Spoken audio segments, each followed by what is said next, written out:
नमस्कार दोस्तों, मैं अंशुमान शुक्ला स्वागत करता हूं आपका तक्षशिला ट्यूटोरियल के ऑनलाइन चैनल पर। दोस्तों, जैसा कि हम लोग लेसन पढ़ रहे हैं रासायनिक आबंध तथा आणविक संरचना, जिसमें हमने आपके पिछले लेक्चर कवर कर दिए हैं। दोस्तों, आज का हमारा लेक्चर है लेक्चर नंबर 4.4। दोस्तों, जैसा कि सारे लेक्चर्स इंपॉर्टेंट होते हैं, उसी प्रकार ये वाला लेक्चर भी इंपॉर्टेंट ही है, जिसमें हमने लास्ट लेक्चर में आपसे ये डिस्कस किया था कि डबल बॉन्ड बनते हैं, सिंगल बॉन्ड बनते हैं, और ये भी बताया था सर कि ट्रिपल बॉन्ड भी बनता है। आइए दोस्तों, उसी चीज को आगे बढ़ाते हैं। चूंकि वहां पर हमने अपने लास्ट लेक्चर यानी 4.3 में डबल बॉन्ड तक देखा था, यानी द्विक बंध कैसे बनता है यहां तक देखा था। आज हम डिस्कस करेंगे ट्रिपल बॉन्ड के लिए। सो दोस्तों, स्टार्ट करते हैं लेक्चर अपना। दोस्तों, लास्ट लेक्चर में हमने बताया था सिंगल बॉन्ड होता है, और कौन सा बॉन्ड होता है, डबल बॉन्ड होता है, और कौन सा बॉन्ड होता है, ट्रिपल बॉन्ड होता है। इसके बारे में हमको आज पढ़ना है। कल हमने इन दोनों बॉन्ड्स के बारे में आपको बताया था, और आपको यह भी बताया था कि कोई भी सिंगल बॉन्ड कब बनता है, जब कम से कम दो इलेक्ट्रॉन क्या करते हैं, आपस में साझा करते हैं। जब इलेक्ट्रॉन आपस में साझा करते हैं, और कितने इलेक्ट्रॉन, एक इलेक्ट्रॉन युग्म। इसको क्या बोलते हैं, ये इलेक्ट्रॉन का युग्म ही तो है। युग्म का मतलब क्या होता है, जोड़ा। ठीक है, ये इलेक्ट्रॉन के क्या होते हैं, जोड़ा होता है। जब एक इलेक्ट्रॉन युग्म होता है, यहां पर क्या लिख सकते हैं, एक इलेक्ट्रॉन युग्म जब काम करता है, तब कौन सा बॉन्ड बनता है सर, सिंगल बॉन्ड बनता है। और इस बॉन्ड का नाम क्या होता है, सिंगल बॉन्ड। अब हम बात करते हैं सर, ये कौन सा बॉन्ड होता है, डबल बॉन्ड। अब दोस्तों, हम आपसे ये पूछे कि इसमें कितने इलेक्ट्रॉन युग्म पार्टिसिपेट करते हैं, तो आपका आंसर क्या होगा सर, यहां पर दो इलेक्ट्रॉन युग्म पार्टिसिपेट करते हैं या भागीदारी करते हैं। दो इलेक्ट्रॉन युग्म का मतलब एक इलेक्ट्रॉन युग्म ये होगा, और दूसरा इलेक्ट्रॉन युग्म कहां होगा, नीचे की तरफ होगा। अगर हम आपसे पूछे total number of electron double bond में कितने होते हैं, तो आप यही तो बताएंगे sir, total number of electron तो होंगे 4, लेकिन इलेक्ट्रॉन युग्म कितने होंगे, यानी इलेक्ट्रॉनों के जोड़े कितने बनेंगे, तो आंसर क्या होगा सर, 2 जोड़े बनेंगे। यानी यहां पर इलेक्ट्रॉन युग्म कितने होते हैं दोस्तों, 2 इलेक्ट्रॉन युग्म काम करते हैं। अब हम बात करें कौन से बॉन्ड के लिए, ट्रिपल बॉन्ड के लिए। ट्रिपल बॉन्ड में कितने इलेक्ट्रॉन युग्म कार्य करेंगे, तो दोस्तों सभी को पता है, सिंगल बॉन्ड में 1 इलेक्ट्रॉन युग्म, डबल बॉन्ड में 2 इलेक्ट्रॉन युग्म, तो ट्रिपल बॉन्ड में कितने इलेक्ट्रॉन युग्म, जाहिर सी बात है सर, इसमें 3 इलेक्ट्रॉन युग्म कार्य करते हैं। 3 इलेक्ट्रॉन युग्म होते हैं। कितने इलेक्ट्रॉन युग्म होते हैं, 3 इलेक्ट्रॉन युग्म। नंबर ऑफ इलेक्ट्रॉन्स कितने होते हैं, तो नंबर ऑफ इलेक्ट्रॉन हो जाएगा 1 2 3 4 5 और 1 6। अब दोस्तों, जैसा कि हमने सिंगल बॉन्ड बनाना सीखा था, कल डबल बॉन्ड बनाना भी सीखा था, आज हम कौन सा बॉन्ड बनाएंगे, ट्रिपल बॉन्ड बनाएंगे। आइए दोस्तों, देखते हैं ट्रिपल बॉन्ड कैसे बनेगा। दोस्तों, जैसा कि हमने बात किया था, ट्रिपल बॉन्ड यानी त्रिक बंध इसको कहते हैं। लिखा हुआ है, जो अभी हमने आपको बताया हुआ है वही लिखा है। किन्हीं परमाणुओं के मध्य कितने इलेक्ट्रॉन युग्म की साझेदारी होनी चाहिए, साफ साफ लिखा हुआ है सर, 3 इलेक्ट्रॉन युग्म की अगर साझेदारी हो रही है, तो वहां कौन सा बॉन्ड बनेगा, कि साझेदारी से जो बंध बनता है वही क्या कहलाता है, त्रिक बंध कहलाता है। अब दोस्तों, सिंगल बॉन्ड को एक लाइन से प्रदर्शित करते थे, डबल बॉन्ड को 2 लाइन से प्रदर्शित करते थे, तथा या हम कह सकते हैं अतः इस बंध को, यानी इस बंध को कितनी लाइनों से प्रदर्शित करेंगे, तो क्या लिखेंगे, अतः इस बंध को 3 लाइनों के द्वारा, यानी कुछ इस तरीके से प्रदर्शित करते हैं। अब दोस्तों, बात करते हैं सर, हमने ये देख लिया कि ट्रिपल बॉन्ड होता क्या है, फिर हमने ये देखा कि ट्रिपल बॉन्ड को हम प्रदर्शित कैसे करते हैं। अब इसको एक एग्जांपल के थ्रू समझ लेते हैं कि कैसे हम इसको प्रदर्शित करेंगे।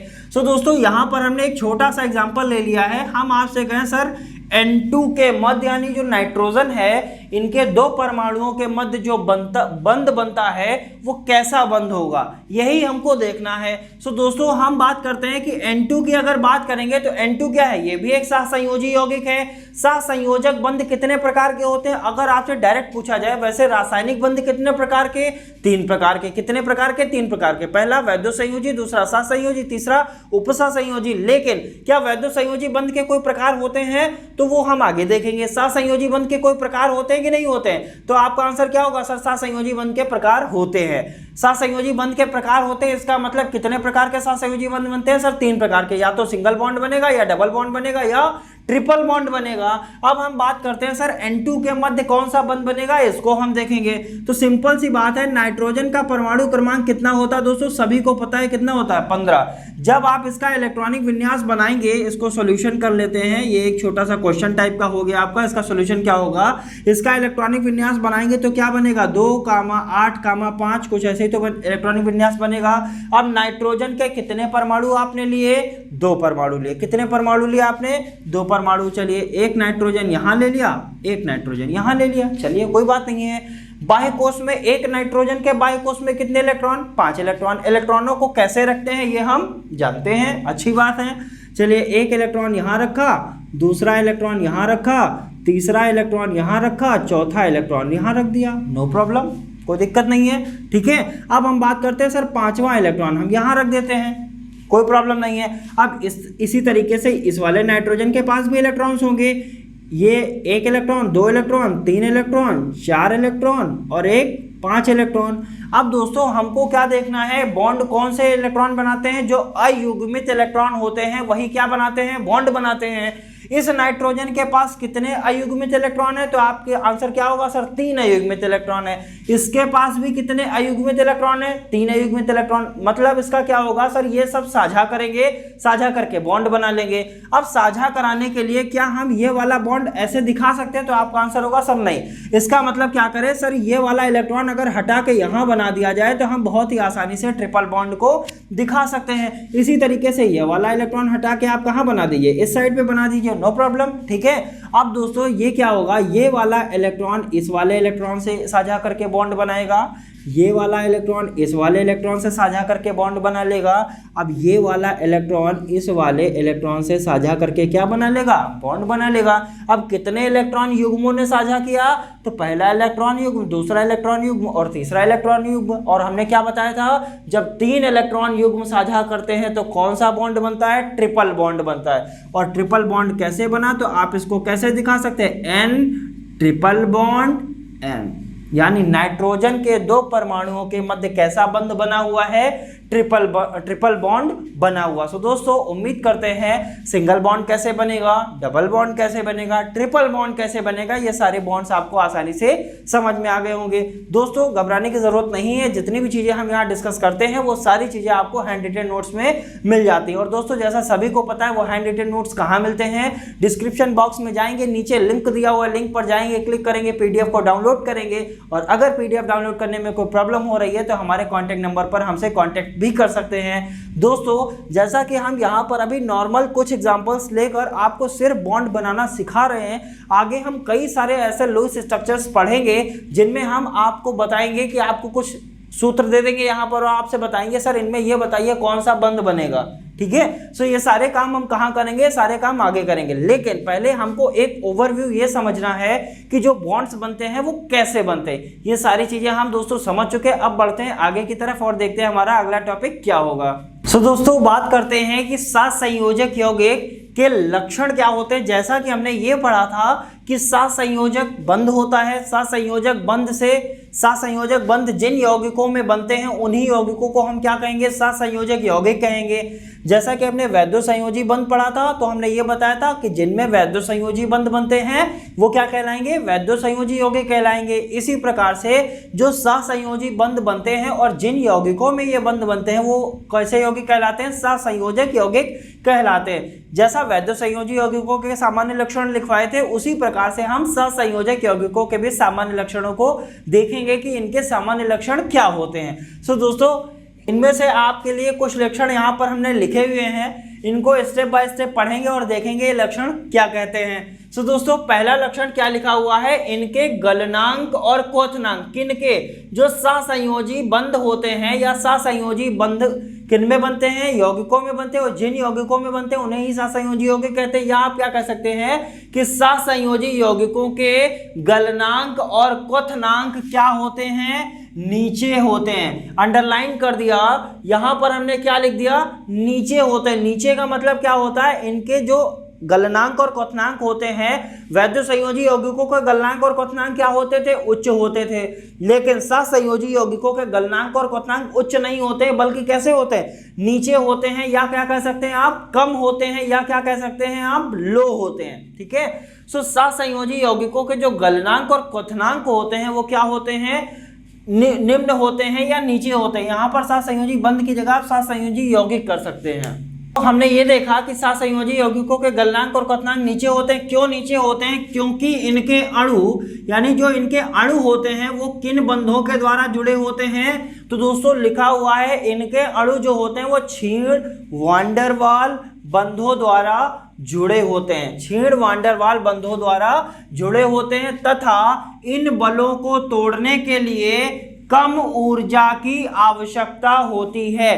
सिंपल सी बात है, इनके गलनांक और क्वथनांक क्या होते हैं? कम होते हैं या नीचे होते हैं। क्यों कम होते हैं? क्योंकि जो इनके अणु होते हैं वो प्रबल आकर्षण बल के द्वारा नहीं जुड़ते, बल्कि क्षीण वांडर वाल बलों के द्वारा जुड़े होते हैं। क्षीण का मतलब होता है बहुत ही नाजुक, जिसको आसानी से तोड़ा जा सकता है। सो क्षीण वांडर वाल बलों के द्वारा जुड़े हुए हैं। और कौन सा बल है? वांडर वाल बल है। इन बलों को तोड़ने के लिए कम ऊर्जा की आवश्यकता होती है। कम ऊर्जा क्यों चाहिए?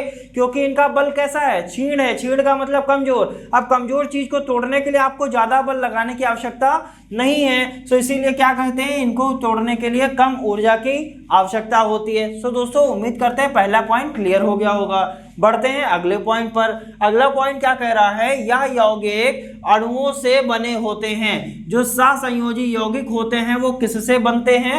अणुओं से बनते हैं। दोस्तों छोटे छोटे पॉइंट्स हैं, इनको ध्यान से पढ़ेंगे, चीजें आपकी तैयार हो जाएंगी, टेंशन लेने की जरूरत नहीं है। यह यौगिक अणुओं से बने होते हैं तथा इन अणुओं में परमाणु जो होते हैं वो प्रबल सहसंयोजक बंधों द्वारा जुड़े रहते हैं। यानी सिंपल सी बात है, जो सहसंयोजी यौगिक होते हैं ये किससे बनते हैं? अणुओं से। अब अणुओं में क्या होंगे? परमाणु होंगे। जो परमाणु होते हैं वो प्रबल सहसंयोजक बंधों द्वारा, यानी जो सहसंयोजी बंध होते हैं वो कैसे होते हैं? प्रबल होते हैं। किसके मध्य? परमाणुओं के मध्य जो सहसंयोजी बंध बनता है वो कैसा होता है? प्रबल होता है। प्रबल सहसंयोजी बंधों के द्वारा जुड़े रहते हैं। सिंपल सी बात है। नेक्स्ट पॉइंट क्या कह रहा है? यह यौगिक क्षीण ध्रुवीय विलायक या अध्रुवीय विलायक। अब ध्रुवीय विलायक को इंग्लिश में क्या कहते हैं? Polar solvent. और इसको क्या बोलेंगे? Non polar solvent. सो दोस्तों जो ये यौगिक होते हैं, कौन से यौगिक? सहसंयोजी यौगिक जो होते हैं वो क्षीण ध्रुवीय विलायक या अध्रुवीय विलायक में विलेय होते हैं। सिंपल सी बात है, ये पोलर सॉल्वेंट और नॉन पोलर सॉल्वेंट में क्या होते हैं? विलेय का मतलब होता है घुलनशील होते हैं। कौन से यौगिक? सहसंयोजी यौगिक। क्योंकि इनके अणु क्षीण ध्रुवीय या अध्रुवीय होते हैं। जो इनके अणु होते हैं वो क्षीण ध्रुवीय होते हैं, यानी या तो पोलर होते हैं या नॉन पोलर होते हैं। पोलर और नॉन पोलर क्या है ये जब हम आगे के लेक्चर्स पढ़ेंगे तो आपको आसानी से क्लियर हो जाएगा। नेक्स्ट पॉइंट क्या कह रहा है? यह यौगिक द्रव अवस्था में या विलयन में आयनित नहीं होते हैं। ध्यान रखिएगा क्या लिखा हुआ है कि सहसंयोजी यौगिक जो होते हैं वो विलयन में आयनित नहीं होते हैं। बिल्कुल दिमाग में रखिएगा, ये आयनित नहीं होते हैं। लेकिन अभी हम कुछ क्वेश्चन भी कराएंगे तो वहां पर आपको कुछ और चीजें देखने को मिलेंगी। अभी आप क्या ध्यान रखिए, यह यौगिक जो होते हैं वो विलयन में आयनित नहीं होते। क्यों आयनित नहीं होंगे? इसका भी कारण बताया गया, क्योंकि जो इनके अणु होते हैं वो प्रबल सहसंयोजी बंधों द्वारा जुड़े होते हैं। जो इनके अणु होते हैं, अणुओं के अंदर क्या होगा? परमाणु होगा। और परमाणु में ही हमको बताया गया परमाणु जो होते हैं वो प्रबल सहसंयोजी बंधों द्वारा जुड़े होते हैं। अगर अणुओं के परमाणु प्रबल सहसंयोजी बंधों द्वारा जुड़े हैं तो इसका मतलब जो अणु होगा वो भी तो प्रबल सहसंयोजी बंधों द्वारा जुड़ा होगा। तो सिंपल सी बात है, ये क्यों आयनित नहीं होते, यानी आयनों में ये नहीं टूटते हैं। क्यों नहीं टूटते हैं? क्योंकि इनके मध्य क्या होता है? जो अणु होता है उनके अंदर जो सहसंयोजी बंध होता है वो कैसा होता है? प्रबल होता है। प्रबल को क्या बोलते हैं? स्ट्रॉन्ग बोलते हैं। स्ट्रॉन्ग होता है। नेक्स्ट पॉइंट क्या लिखा हुआ है? यह यौगिक द्रव अवस्था में और विलयन में विद्युत के अचालक होते हैं। सिंपल सी बात है, अगर वो आयनित नहीं हो रहे हैं तो इसका मतलब ही है कि वो विद्युत का कैसा होगा, अचालक होगा, यानी विद्युत का कुचालक होता है, यानी इसमें इलेक्ट्रिक प्रोवाइड नहीं कराई जा सकती। किसमें, सहसंयोजी यौगिकों में। क्यों नहीं कराई जाती, क्योंकि ये विलयन में आयनित नहीं होते। वैद्युत संयोजी यौगिक क्या होते थे, विलयन में आयनित हो जाते थे। आयनित का मतलब वो प्लस में टूटते थे और माइनस में टूटते थे, और अगर प्लस और माइनस में टूटते थे तभी तो बोलते थे कि इसमें इलेक्ट्रिक प्रोवाइड कराई जा सकती, यानी वो क्या होते थे, विद्युत के सुचालक होते थे। लेकिन जो सहसंयोजी यौगिक हैं वो विद्युत के अचालक होते हैं। दोस्तों ये दोनों पॉइंट ध्यान रखिएगा, अभी इन्हीं पॉइंट्स पर हम कुछ क्वेश्चन भी कराएंगे।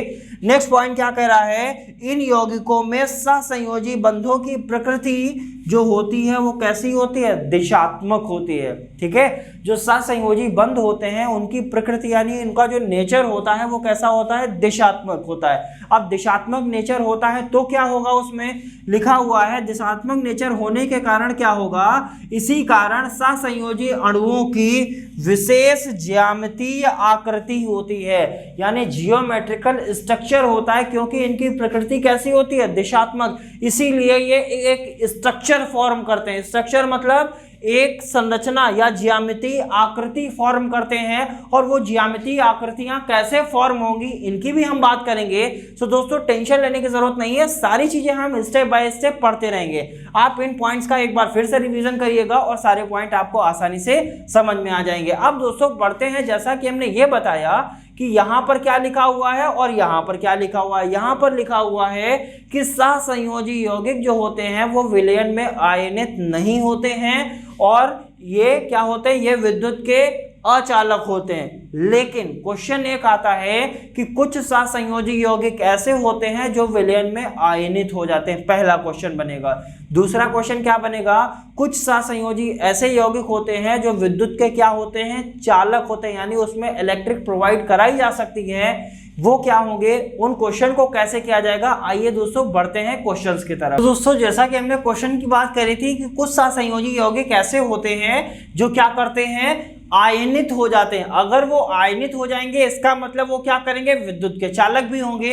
तो दोस्तों वो दोनों क्वेश्चन यहीं पर कवर हो जाएंगे, जैसा कि दूसरा भी क्वेश्चन अभी लिख देंगे तो वो भी क्वेश्चन इसी में कवर हो जाएगा। क्या होगा, को कुछ सहसंयोजी यौगिक जल में आयनित हो जाते हैं क्यों, ऐसा भी क्वेश्चन बन सकता है। या क्वेश्चन क्या बन सकता है कि कुछ सहसंयोजी यौगिक विद्युत के चालक होते हैं क्यों।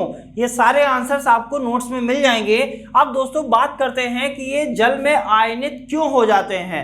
अब हम बात करते हैं इसके आंसर के लिए। लिखा हुआ है वह सहसंयोजी यौगिक जल में आयनित होते हैं जिनमें, यानी कौन से सहसंयोजी यौगिक जल में आयनित होते हैं, उनमें क्या होता है, लिखा है जिनमें जल को प्रोटॉन देने, प्रोटॉन का मतलब H+, जल को H+ देने या जल से प्रोटॉन यानी H+ ग्रहण करने की प्रवृत्ति होती है। यानी सिंपल सी बात है, ऐसे सहसंयोजी यौगिक जो जल को प्रोटॉन दे देते हैं यानी H+ देते हैं या उनसे H+ लेते हैं। अब बात करते हैं, अगर उनके अंदर ऐसी प्रवृत्ति है तो वो जल में आयनित हो जाएंगे, और अगर जल में आयनित हो जाएंगे तो जाहिर सी बात है वो विद्युत के क्या होंगे, चालक होंगे। तो दोस्तों अगर वो या तो जल को H+ देते हैं या जल से H+ लेते हैं, अगर कुछ उनके अंदर ऐसा होता है तो वो क्या होगा, वो सहसंयोजी यौगिक हमारे ऐसे होंगे जो जल में आयनित हो जाएंगे। क्योंकि ये क्यों होता है, क्योंकि यह यौगिक जल से अभिक्रिया करके हाइड्रोनियम आयन H3O+ आयन या हाइड्रोक्साइड आयन यानी OH- आयन बनाते हैं। अब दोस्तों ये तो हुआ एक सिंपल ओवरव्यू। अब इसको समझेंगे कैसे, जैसे हमने क्या बोला, H2O, सारा खेल जल का है, यही तो बताया जा रहा है कि जल में क्या करते हैं, या तो जल को H+ आयन देते हैं। अगर हमने बोला कि ये जल को कैसा आयन दे रहे हैं, H+ आयन दे रहे हैं, तो कैसा आयन बनेगा, H+ आयन देने पर जल कैसा हो जाएगा, H3O+। कैसा हो जाएगा, जब एक H+ इसके पास जाएगा तो हाइड्रोजन कितने हो जाएंगे, 3 हाइड्रोजन हो जाएंगे कि नहीं हो जाएंगे। ऑक्सीजन एक ही था, एक ही ऑक्सीजन रहेगा। चूंकि H के ऊपर क्या था, प्लस था, इसीलिए इसके ऊपर क्या लग जाएगा, प्लस लग जाएगा, और इसे ही क्या बोलते हैं, हाइड्रोनियम आयन। और अगर जल से वो H+ आयन ग्रहण करते हैं, ठीक है, ये तो जल को H प्लस आयन दे रहे हैं, और अगर जल से हमने H प्लस आयन निकाल लिया तो जाहिर सी बात है हाइड्रोजन पर होता है प्लस, तो सिंपल सी बात है अगर एक H प्लस यहां से निकाल लेंगे आप, तो देखिए जरा इसको H2O को अगर हम तोड़ेंगे तो कैसे में टूटेगा, H प्लस और OH माइनस, इसी में तो टूटता है। जब H प्लस हमने H2O से क्या कर लिया, निकाल लिया, तो आपके पास क्या बचा, OH माइनस ही तो बचेगा। क्या बचा हुआ है, OH माइनस। क्यों बचा हुआ है, क्योंकि अगर आपने जल से प्रोटॉन निकाला है तो क्या बचेगा, OH माइनस आयन बचेगा, और OH माइनस आयन क्या होते हैं, हाइड्रोक्साइड आयन होते हैं।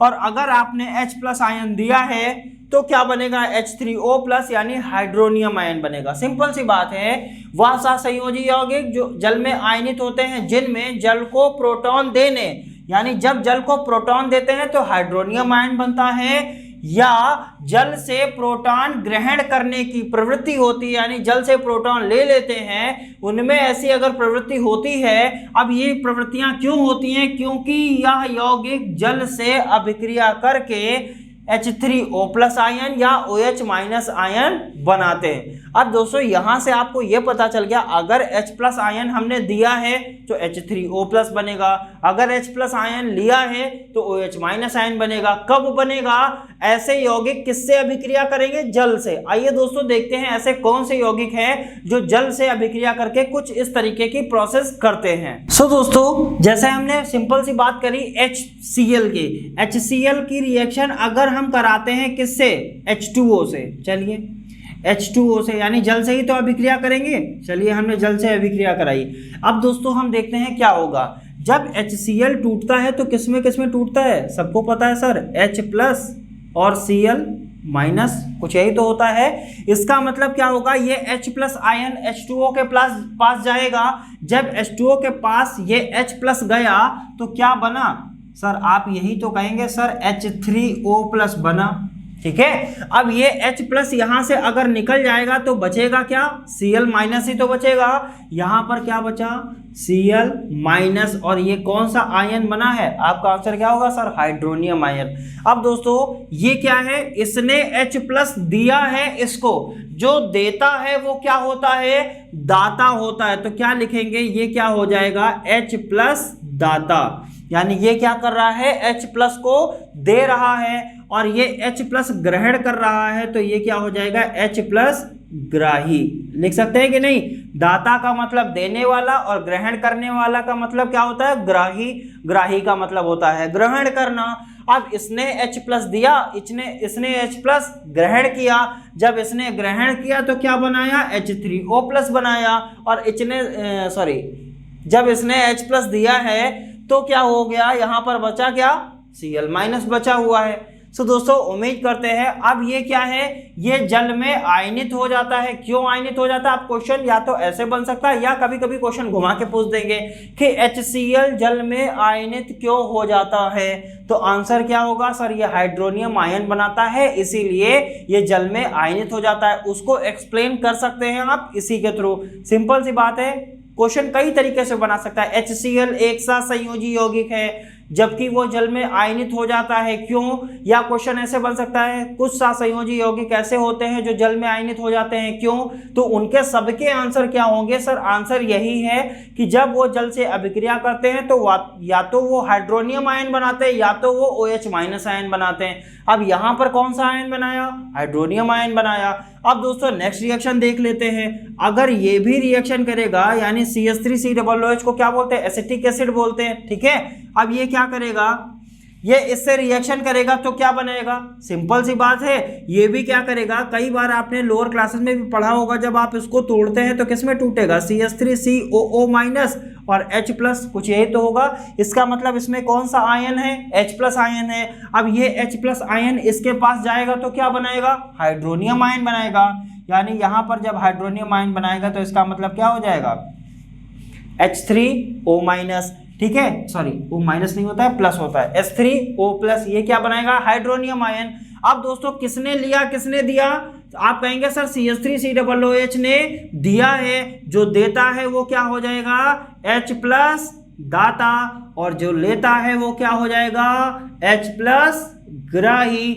दोस्तों आंसर आपको मिल गया होगा। अब यहाँ बचेगा क्या सर, CH3COO माइनस, सिंपल सी बात है। चलिए हमने बना दिया।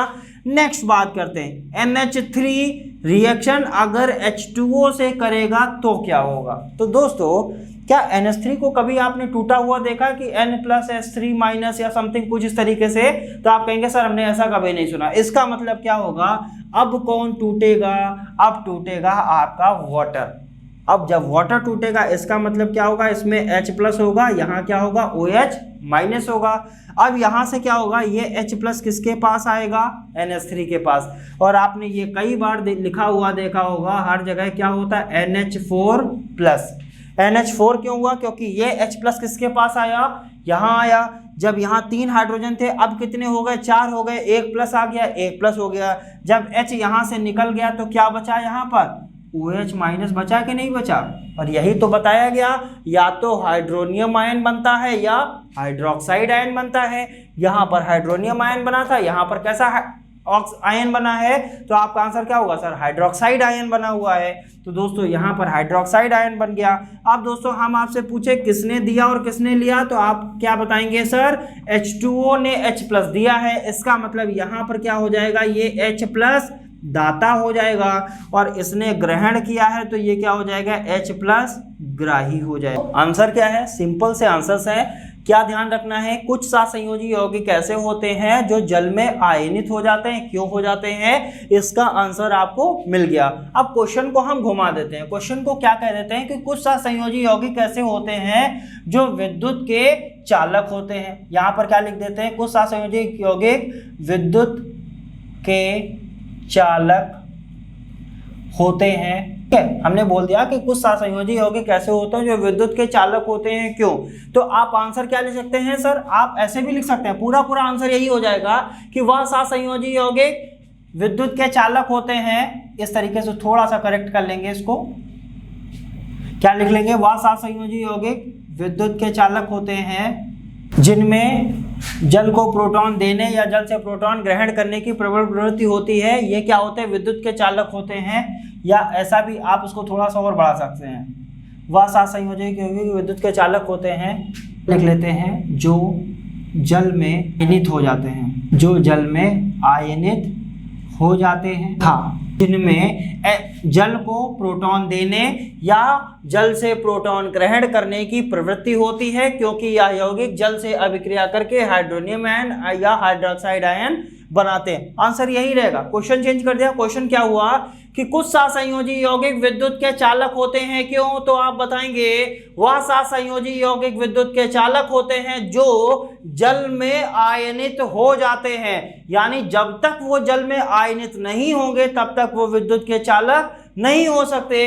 अगर जल में आयनित हो जाते हैं तथा उनमें क्या होगा, जिनमें H+ आयन देने या H+ आयन ग्रहण करने की प्रवृत्ति होती है। और इस तरीके से हम दिखा सकते हैं कि ऐसे सहसंयोजी यौगिक विद्युत के चालक होते। सो दोस्तों उम्मीद करते हैं ये दोनों क्वेश्चन आपको आसानी से समझ में आ गए होंगे। तो आज के लेक्चर में इतना ही, मिलेंगे नेक्स्ट लेक्चर में कुछ और नए टॉपिक के साथ। धन्यवाद।